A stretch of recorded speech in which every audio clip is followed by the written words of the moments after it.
Hi hello friends, welcome back to our channel.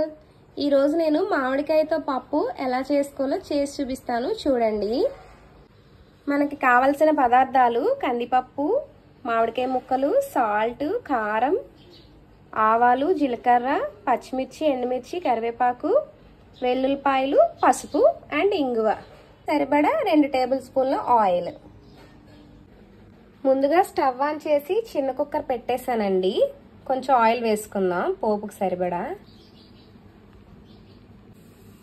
ముందుగా ఆవాలు, జీలకర్ర వేసాను.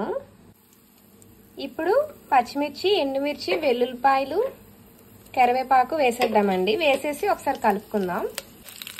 ఇప్పుడు కొంచెం ఇంగువ, నెక్స్ట్ పసుపు, అలానే మామిడికాయ ముక్కలు ఒకసారి బాగా కలుపుకుందామండి. ఇవన్నీ వేసేసి మీరు ఇలా ఒకసారి ట్రై చేసి చూడండి. చాలా అంటే చాలా బాగుంటుంది మామిడికాయ పప్పు. చూడండి, మామిడికాయ ముక్కలు కొంచెం ఆ నూనెలో మగ్గాయి. ఇప్పుడు కందిపప్పు వేసేద్దాం.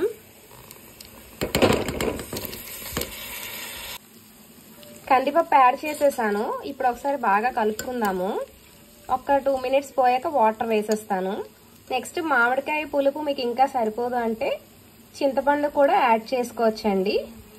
ఇప్పుడు కొంచెం కారం వేసేద్దాం. కారం తర్వాత కొంచెం వాటర్ కూడా వేసేసి కుక్కర్ మూత పెట్టేసి ఒక 4 విజిల్స్ కొట్టించేద్దామండి.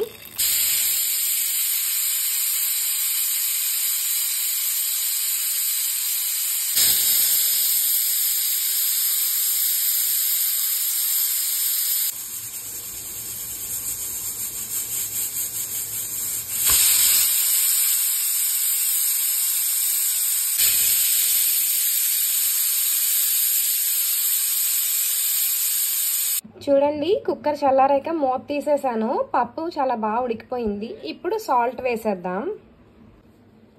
అంతేనండి, పుల్ల పుల్లని మామిడికాయ పప్పు రెడీ అయిపోయింది. నెక్స్ట్ మా పప్పు కాంబినేషన్ ఈరోజు బెండకాయ ఫ్రై చేశాను. ఈ మామిడికాయ పప్పుని నెయ్యి వేసుకొని అన్నంలో కలుపుకొని తింటే చాలా అంటే చాలా బాగుంటుందండి. దాని కాంబినేషన్ మీకు అప్పడాలైనా బాగుంటుంది. నెక్స్ట్ ఆవకాయ, మనకి ఎప్పుడు అమ్మ ఆవకాయ బోర్ కొట్టావు. అంతేనండి, మీరు కూడా ఇలా సింపుల్గా ట్రై చేయండి. ట్రై చేసి ఎలా వచ్చిందో నాకు కామెంట్ చేయండి. మరి మీరేం చేయాలి? నా వీడియోస్ని లైక్ చేసి, షేర్ చేసి, సబ్స్క్రైబ్ చేయాలి. Thank you all. Have a nice day. Bye bye.